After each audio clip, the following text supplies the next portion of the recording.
Un día de esta semana, los discípulos preguntaron a Jesús que por qué les hablaba en parábolas a la gente.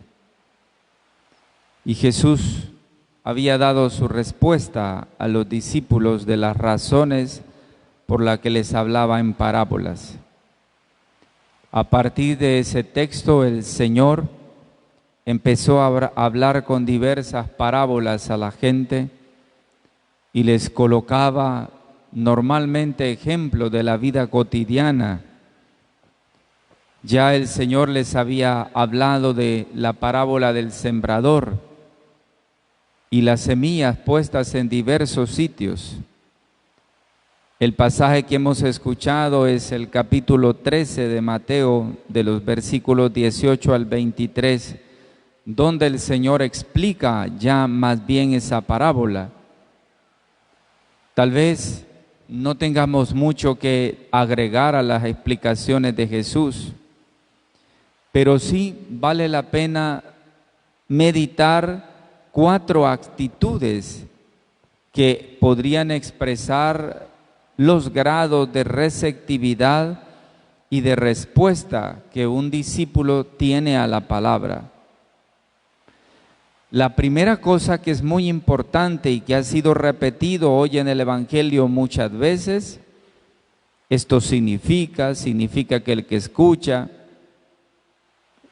en cuanto viene una dificultad sucumbe, etcétera, ¿no? El Señor vuelve a repetir la misma frase constantemente, es la frase de la audición, del escuchar, el que escucha.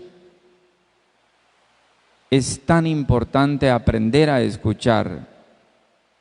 Es lo que hemos meditado en los días anteriores también, las palabras de los profetas, escucha Israel. Es la frase fundamental también de Yahvé al pueblo de Israel, el Shema Israel.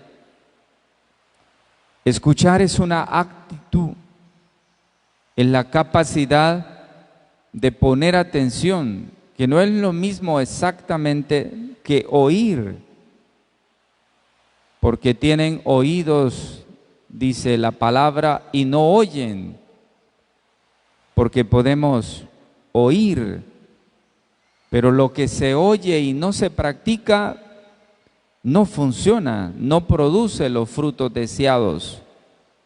Por eso el Señor nos habla de escuchar, es decir, tener la capacidad de poner atención. Es como si cuando el Señor nos habla en la palabra, nuestras orejas, que son como parabólicas, se paran y se mueven hacia el Señor, hacia Jesús. No andan revoloteando por todos lados, no, es como si las orejas se movieran, el oído se moviera todo y se concentrara en lo que el Señor dice. Hoy, en esta explicación de la parábola del sembrador que Jesús nos ha explicado ya claramente, hay algunos símbolos. El camino, por ejemplo, el pedregal, las zarzas y todas las semillas que fueron puestas en esos tres lugares. El Señor dice, oyen y no escuchan. En ninguno de esos lugares la palabra o la semilla pudo producir los frutos. ¿Por qué? Porque no han sido capaces de escuchar, porque ha habido una serie de situaciones en la vida que han ahogado la palabra en nosotros. Creo que una de las cosas, si el otro día hablábamos que no hay cosa más difícil que tener una arteriosclerosis del corazón, es decir, tener un corazón duro, un corazón de piedra, pues yo también viernes que no hay cosa más difícil aún que ser sordos a propósito. Muchos somos sordos a propósito. No porque no escuchamos la palabra, ya la escuchamos a menudo, pero no somos capaces de enderezar nuestros senderos. Nos hemos anclado en nuestro pecado y estamos a gusto con nuestro pecado. Seguramente durante este tiempo ya mucho más de 100 días vividos así, para muchos esto ha sido incluso bueno. Bueno porque se han olvidado completamente de Dios. Dios ha pasado a un plano terciario en la vida de ellos. No han tenido tiempo para orar, aunque han tenido más tiempo para estar en la familia. Se olvidaron de la palabra, que seguramente ahora tiene telarañas la Biblia ahí en su casa, porque ni tan siquiera la han logrado sacar del escondite donde la metieron. Lo más complejo de un hombre es una persona que es sordo a propósito, que no es capaz de cambiar y enderezar su sendero, que le gusta vivir envuelto en el pecado, que quiere vivir como los cerdos en el estiércol de su propia vida. El que ama de verdad a Dios no puede vivir así. Uno no puede vivir de esa forma. El que ama a Dios se tiene que notar en su vida personal y en su vida comunitaria, en su vida de familia. Si tú que eres un papá de familia o una mamá de familia y sigues viviendo las mismas cosas que antes de esta pandemia, deberías de preguntarte si a ti te interesa Dios, si amas a Dios, o más bien solo te amas a ti mismo. Si tú como papá o mamá de familia has desperdiciado estos días, no has tomado tiempo para orar como familia, no has tomado tiempo para leer la palabra y has desperdiciado tus horas en cosas inútiles, deberías de preguntarte si realmente Dios es importante en tu vida. El que ama de verdad a Dios percibe la voz del amado en todo, que es humano, todo aquello que es humano, que es bello y que es noble. Lo triste es ubicarnos en la actitud de sordos. Hasta deberíamos de cantar a veces aquella canción popular pagana, antigua de esta artista colombiana, ¿no? Shakira. Ciegos, sordos, mudos. Así se llama esa canción pagana. Muchos de nosotros somos así, ciegos, sordos y mudos. Nos hemos quedado amarrados a nuestra condición antigua de pecado, sin ganas de cambiar. Lo peor es eso, ¿no? Sin ganas de cambiar. Porque oyendo no escuchamos. Porque mirando nos hemos quedado ciegos. No vemos, es decir, somos necios, porque no queremos cambiar nuestra vida. A pesar de todas las evidencias de que el Señor nos ama, y más aún que el Señor nos entiende, a pesar de esas evidencias, nuestra vida sigue en la misma condición. Hoy creo profundamente que la palabra nos invita necesariamente a superar nuestras pasiones, nuestras superficialidades. Es la oportunidad de superar toda nuestra fe vivida de manera demasiado superficial. Vivir solo nuestra fe de apariencia, ya eso no es posible. Ya solamente podrá sobrevivir a esta realidad el hombre y la mujer que tienen una fe concreta, seria y robusta, una fe capaz de romper barreras y fronteras. Debemos superar también los oportunismos, que significa vivir en las cosas de la iglesia para aprovecharnos de las cosas de la iglesia. Hay que superar esos oportunismos. El que vive en la iglesia vive para darlo todo sin esperar nada a cambio, sin esperar que se le aplauda por todo. El oportunismo no es propio de los cristianos. Hay que superar también la inconstancia. Hoy ser y mañana no ser, ser ambivalentes. Hoy tener una forma de ser y mañana otra. Nos toca superar la inconstancia. Tenemos que superar también los afanes y la codicia, porque esas también ahogan la palabra y el valor de la palabra en nosotros.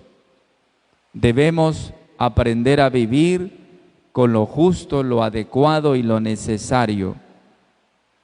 Para poder cosechar una espléndida semilla del reino, debemos aprender entonces a romper con estas barreras que ahogan continuamente la palabra. Nuestra vida espiritual no debe de ser hecha de momentos puntuales.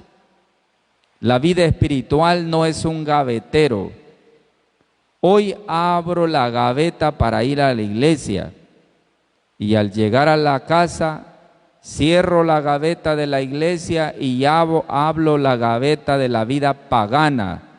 En la casa vivo como un pagano y en la iglesia hablo la gaveta de la vida espiritual.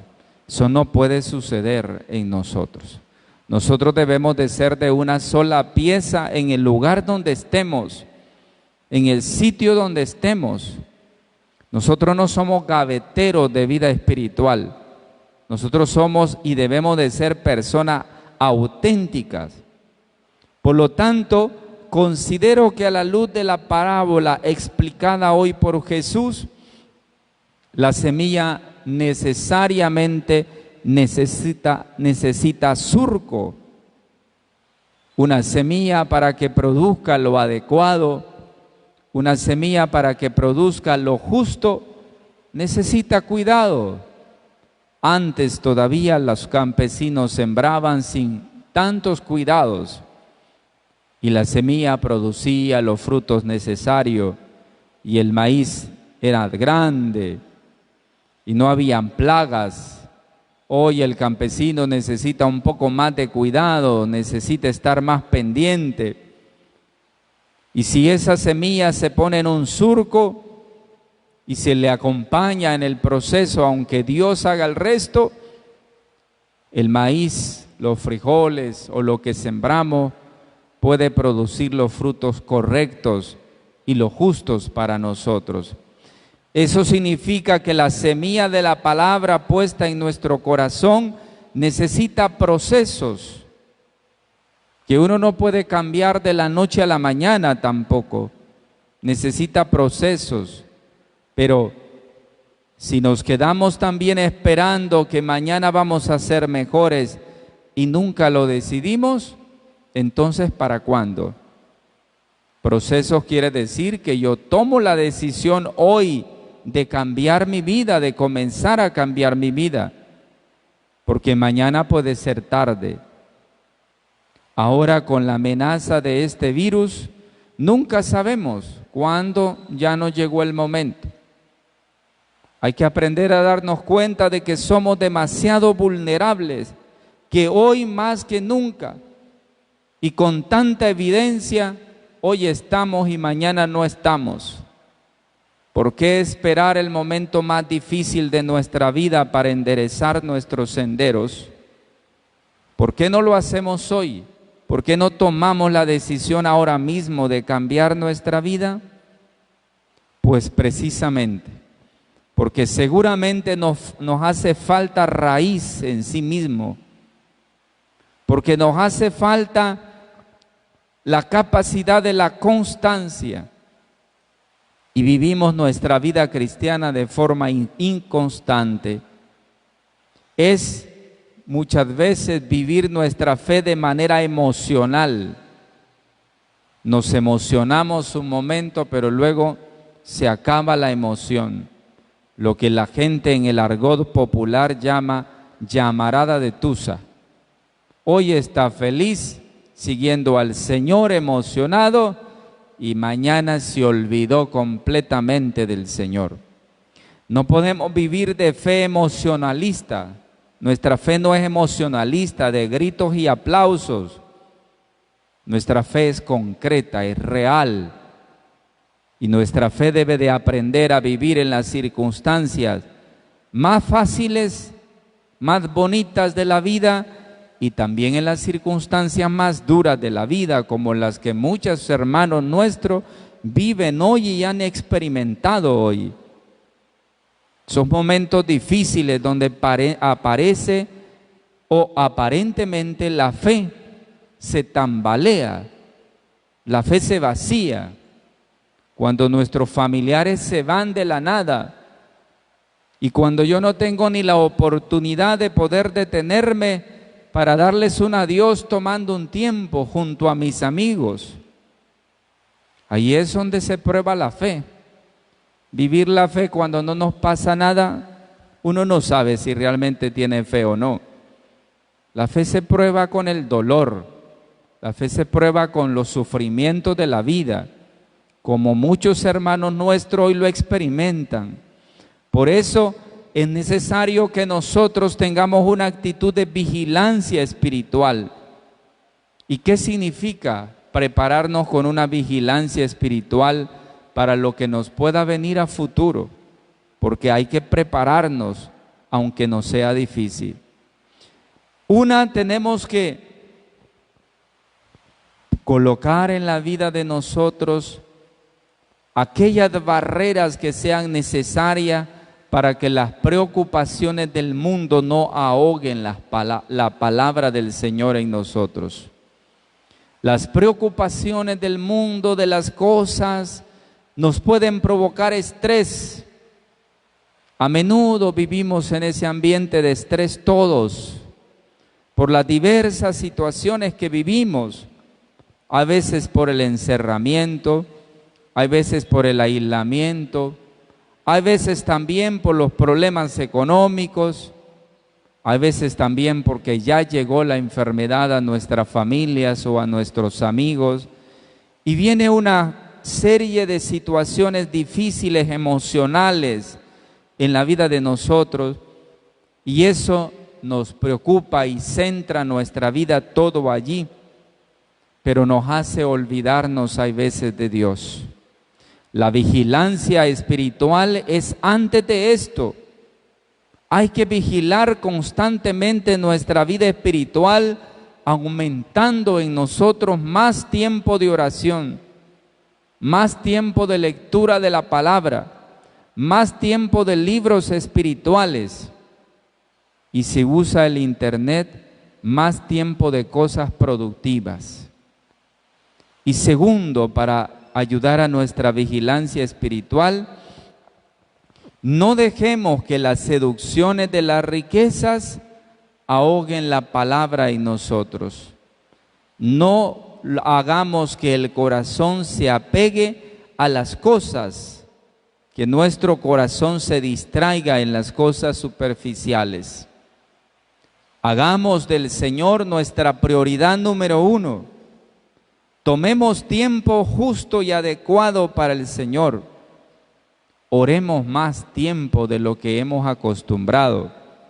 Saquen la Biblia de ahí donde la tienen empolvada y sucia, porque cuando pase esto y vean su Biblia le dará vergüenza de haber abandonado la palabra y haber abandonado el Señor. Y la conciencia les arderá porque han sido discípulos infieles que han abandonado en el momento más importante al Señor. No permitamos que eso suceda y nos